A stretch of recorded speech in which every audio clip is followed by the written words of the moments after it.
우아한 가난의 시대. 김지선 에세이. 여는 글. 써버리는 삶에 대하여. 출간을 몇 주 앞둔 어느 일요일, 나는 이 책의 교정지를 들고 카페에 앉아 있었다. 별 생각 없이 휴대폰을 만지작거리고 있는데 트위터 피드에 갑자기 우아한 가난의 시대라는 키워드가 떠올랐다. 내 이야기라고는 생각도 하지 못한 채 들여다보았다. 내 이야기였다. 내가 했던 말을 두고 누군가가 화를 내고 있었다. 이런 이야기들이 타임라인을 가득 채웠다. 가난하다면서도 이것도 하고 저것도 하는 걸 보면 이 사람은 사실 가난하지 않다. 나는 2018년 겨울에 일하던 잡지에 우아한 가난의 시대라는 제목의 칼럼을 게재했다. 삶의 모든 영역에서 크고 작은 낭비를 일삼는 스스로에 대한 자조이기도 하고 가난해도 풍요롭게 살고 싶어하는 세대에 대한 단상이기도 했다. 당시에도 이 글은 SNS상에서 몇 차례 공유되며 소수의 사람들의 지지를 얻은 터였다. 여기서 지지라는 것은 잘 읽었다는 소소한 인사나 SNS상의 하트를 뜻한다. 표심이나 팬미팅이 아니라.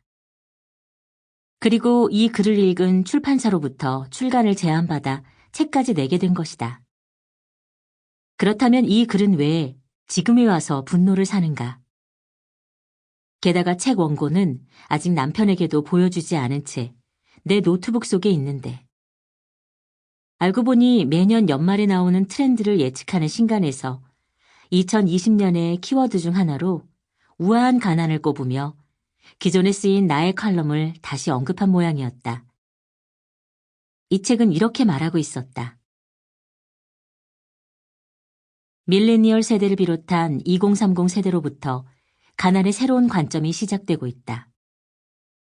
개인이 양극화와 가난을 물리적으로 극복하기는 어렵다. 하지만 가난을 바라보는 태도의 변화는 가능하다. 우아한 가난의 시대가 시작되는 것이다. 중략. 우아한 가난은 지금 시대 사람들의 욕망이자 중요한 트렌드 코드다. 2020년에는 패션뿐 아니라 정치, 경제, 사회, 문화 등 다양한 영역에서 더 많이 쓰이게 될 것이다. 김용섭. 라이프 트렌드 2020. 느슨한 연대.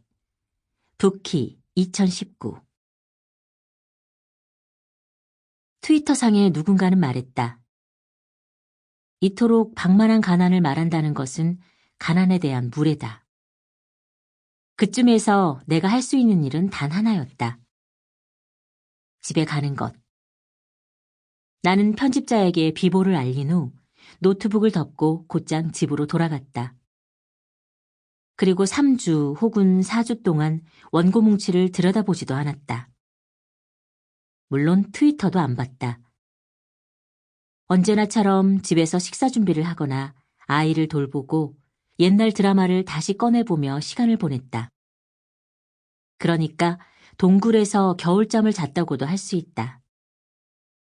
출간 예정이던 원고도 노트북 안에서 함께 잠들게 되었다. 해가 바뀌었다. 이제야 잠에서 깨어났다. 동면에 들 수밖에 없었던 이유는 부끄러웠기 때문이다. 알지 못하는 누군가의 심기를 내가 가장 원치 않는 방식으로 거슬렀다는 것이.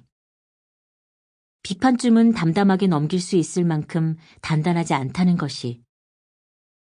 돈을 펑펑 쓰면서 돈이 없다고 징징댔다는 것이. 충분히 가난해 본 적도 없으면서 가난을 말한다는 것이. 전혀 우아하지 못한 주제에 우아함을 말한다는 것이.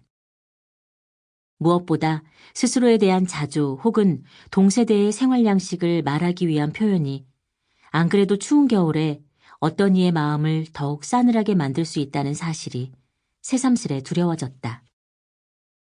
이 부끄러움은 돈 아까운 줄 모르고 택시를 타거나 비싼 오일을 발바닥에 바르고 여행지에서 순간의 호사를 누린 후에 집에 있는 부모님의 얼굴을 떠올렸을 때의 무거운 감정에 Sample complete.